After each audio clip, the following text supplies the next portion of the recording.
Throughout my time in the Marine Corps, I deployed once to Afghanistan. I went in, I did my 4 years. The time in the Marine Corps is always bittersweet to explain because while you're in there, you kind of hate it, you know? But once you get out, you miss it. It was an unmatched purpose that I had when I was in the Marine Corps that I just couldn't find in the civilian world. Throughout that time, one, being deployed, seeing bad things happen to really, really good people, and then spending so much quality time with men in the mountains, doing very, very rigorous training, it built a special bond that I don't think to this day can be matched. When I initially got out, I was on a high of freedom, but as time started going by and as the years started going, I really started looking for a purpose. Next thing you know, I'm just absolutely miserable, dude. When I was in the bottom of the barrel, I couldn't sleep. I had no friends. There were people there for me, but I didn't trust anybody. I would be out in public and you would have no idea that there was anything wrong. But behind closed doors, it was a lot different.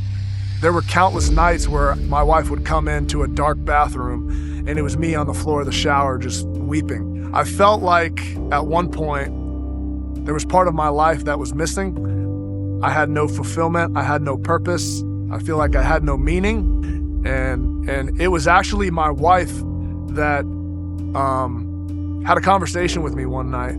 I was in a really, really bad spot and I was being extremely negative. And she looked at me and said, "Nothing is going to change until you let it go and give it to the Lord."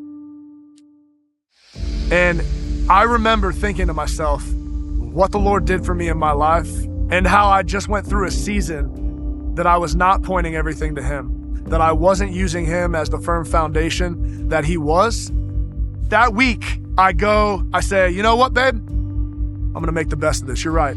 I'm just gonna give it to the Lord." I really started getting plugged into 1122, where I knew I would be fed as a man spiritually, that I could lead my household.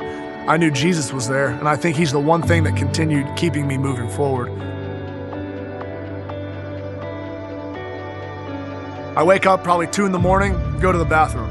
On my way back from the bathroom, I see my light on my phone, and it's a FaceTime video call from one of my Marines that I hadn't talked to in years. So I answer it. It's him with a gun to his head. At that moment, I realized exactly what was going on, and I didn't have anything to say. I had no words. I had no motivational speech to give this guy. All I could do was pray. I let him know how much I loved him, that this was something that he could not do, that God had a purpose in his life and that he was going to be able to use that story to impact so many. After I found out he was good to go, after I found out he was okay, it was that moment that I realized it was nothing that we were going to say that was going to help these men in this time of their life. Only a relationship with the Lord and only prayer is what could help these men at that moment in their life. I really started just brainstorming hard on how I could make a difference, how I could tell these men about Jesus. So I just prayed on it. And one day the Lord told me, use your abilities to point guys to Jesus. Do it through your actions. And I thought about what are the things that I love, man. And I thought about Jiu-Jitsu and I thought about the outdoors. That's when I started Project Savior. The heart behind Project Savior is the fight against PTSD and veteran suicide, but we're building a community of warriors that love Jesus, will boldly speak the gospel, and make disciples across the country. And that's what I think that these guys need, is a relationship along with a support system behind them to keep them moving forward and to continue making disciples, making disciples, making disciples.